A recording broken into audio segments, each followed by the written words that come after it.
মূলো দিয়ে পুজো দিলাম, কমলা লেবু দিয়ে।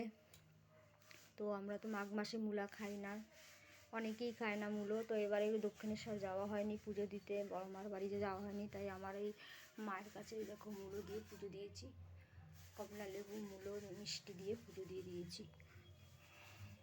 যে কালকে আবার বাস্তবাদ বসাবো, তোমাদের কাছে সেটাও শেয়ার করব। তো এই যে পুজো দিয়ে দিয়েছি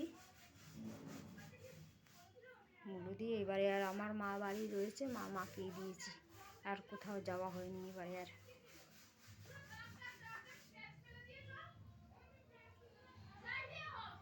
এবারে এই পর্যন্তই, কালকের আবার দেখাবো। টাটা।